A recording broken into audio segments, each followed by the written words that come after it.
stressez quand vous passez un entretien? Vous n'avez pas des réponses aux questions qui se posent lors de l'entretien d'embauche, hein? Eh bien, cette vidéo est pour vous. On va voir dans cette vidéo des réponses aux questions qui se posent souvent dans un entretien d'embauche, hein. Alors, les questions standards, ce sont: présentez-vous, parlez-moi de vous, c'est quoi un centre d'appel, qu'est-ce qu'un téléconseiller, pourquoi avez-vous choisi notre centre, comment gérer un client difficile, quelles sont vos qualités et vos défauts, qui nous dit que tu es un bon téléconseiller. Alors, présentez-vous. Assez paradoxalement, cette question est souvent celle qui suscite le plus d'interrogations, alors qu'elle porte sur le sujet qu'on devrait pouvoir le mieux maîtriser, soi-même, hein. Mais que dire sur soi qui va intéresser l'employeur, hein? Comment avoir assez de prétention et de confiance en soi pour se mettre en avant? Comment être sûr de faire bonne impression? Voilà quelques conseils, hein, pour commencer. Pour vous présenter vite et bien, alors le nom, prénom, âge, lieu de résidence, résumé très bref, hein, du parcours de formation, explication de l'entrée dans la vie active, hein, expérience, poste et société les plus marquantes, situation professionnelle actuelle, intérêt suscité par l'annonce à laquelle vous avez postulé. Voici un exemple, hein. Je suis Sarah Ouezani, j'ai 25 ans, célibataire, je suis d'origine de Casablanca. Une fois le bac en poche, j'ai décidé de m'orienter vers l'ISTEA, dans laquelle j'ai suivi un cursus de la gestion des entreprises. Et durant ces 2 ans de formation, j'ai vraiment pu tirer profit d'un savoir-faire correspondant parfaitement au profit de la gestion. Et par rapport à mes expériences, j'ai eu la chance d'effectuer plusieurs stages pratiques au sein de différentes sociétés, ce qui m'a aidé à développer l'esprit de la communication, le sens d'organisation et découvrir le monde professionnel. Et actuellement, je suis intéressée de travailler dans un centre d'appel et c'est la raison pour laquelle j'ai postulé chez vous. Qu'est-ce qu'un centre d'appel, hein? Alors, le centre d'appel, service dont le rôle consiste à traiter les appels en grand nombre d'une entreprise, hein. Les appels peuvent être entrants comme ils peuvent être sortants. Le centre d'appel peut être interne. Ce sont les salariés de l'entreprise qui répondent directement à la clientèle, hein. Ou externe. L'entreprise confie à un prestataire spécialisé dans l'accueil téléphonique, hein, le soin de traiter les demandes de sa clientèle ou d'effectuer pour son compte des enquêtes téléphoniques, hein. Le centre d'appel joue un rôle important dans la relation avec la clientèle, hein.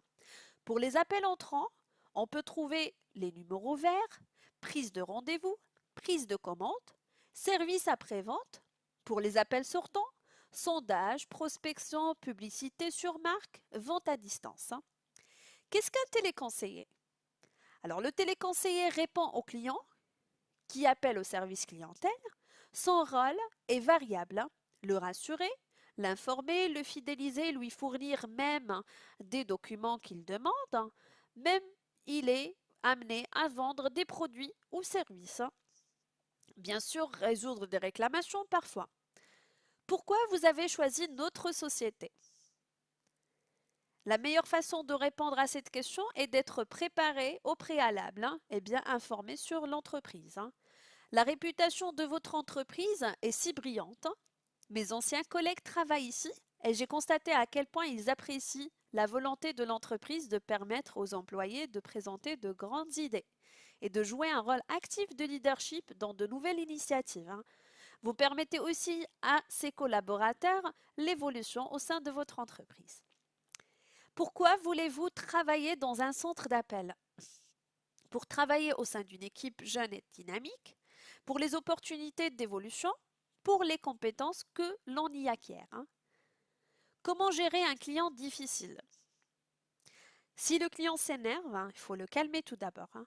C'est qu'il arrive à un niveau de patience. Alors, la nature de mon travail me pousse à être compréhensive.